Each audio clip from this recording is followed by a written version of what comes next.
میں یتیم خانے میں ڈرائیور تھا۔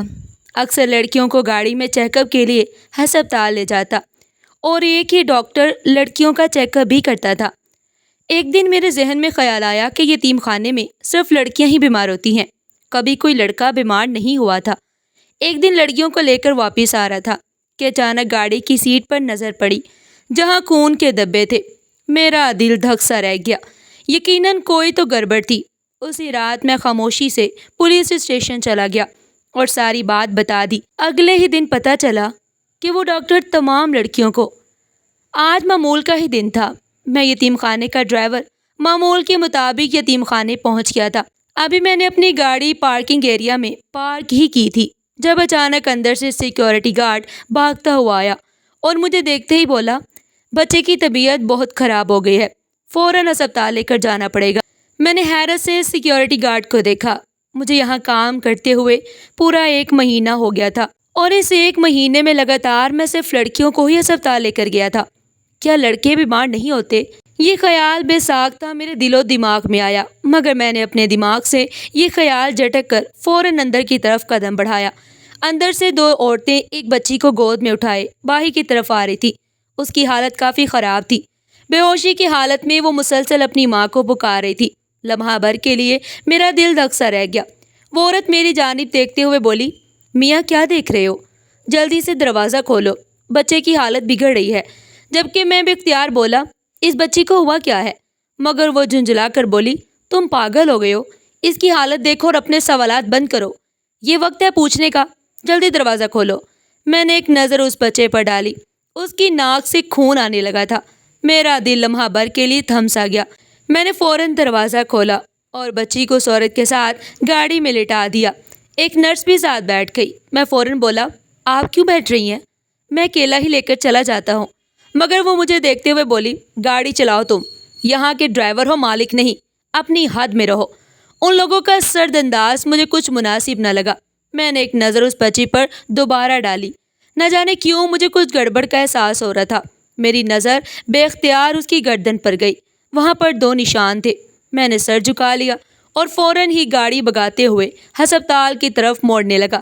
تبھی وہ عورت بولی، ہسپتال نہیں، کلینک لے کر چلو۔ ڈاکٹر صاحب آج ہسپتال میں نہیں ہیں، کلینک میں بیٹھے ہیں۔ ہماری بات ہو گئی ہے، انہوں نے کہا ہے کہ کلینک ہی لے کر آنا ہے۔ میں نے سر کو ہلکی جنبش دی اور گاڑی کا رخ موڑتے ہوئے سیدھا کلینک کی طرف بڑھ گیا تھا۔ یتیم خانے کا جس طرح میں ایک ہی ڈرائیور تھا، اسی طرح وہاں ایک ہی ڈاکٹر تھا جو تمام بچوں کا علاج کرتا تھا۔ میں گاڑی بھگاتا ہوا ڈاکٹر کے کلینک کے پاس جا پہنچا۔ گاڑی ابھی میں نے پارک ہی کی تھی کہ فوراً اسٹریچر لایا گیا اور بچی کو اس پر ڈال دیا گیا۔ میں ایک طرف کھڑا ہو کر تمام کارروائی غور سے دیکھ رہا تھا۔ ابھی میں اندر جانے ہی والا تھا کہ وہ عورت مجھے دیکھتے ہی بولی، کہاں آ رہے ہو؟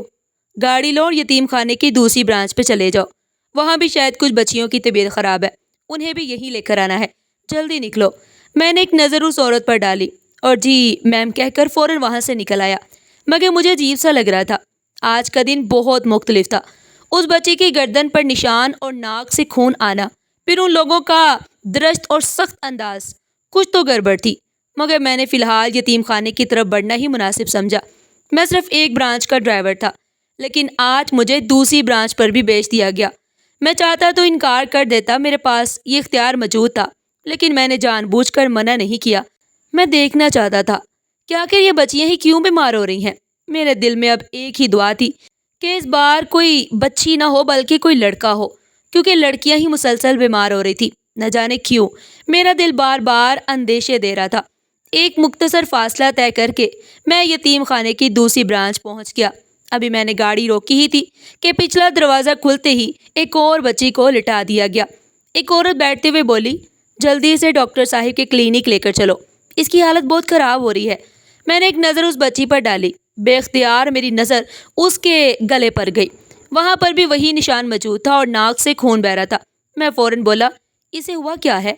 میری بات سن کر وہ عورت بولی، تم سے مطلب، جلدی گاڑی چلاؤ ورنہ ابھی تمہیں نوکری سے نکلوا دوں گی۔ اس کا انداز بھی سخت تھا۔ میں نے خاموشی سے سر ہلا دیا اور سیدھا ڈاکٹر کے کلینک کی طرف بڑھ گیا۔ پورا راستہ میں عجیب کشمکش میں رہا۔ ایک مختصر فاصلہ طے کر کے میں کلینک پر پہنچ گیا۔ اسے بھی فوراً اسٹریچر پر ڈال کر اندر لے جایا گیا۔ میں اس بار بھی اندر جانا چاہتا تھا،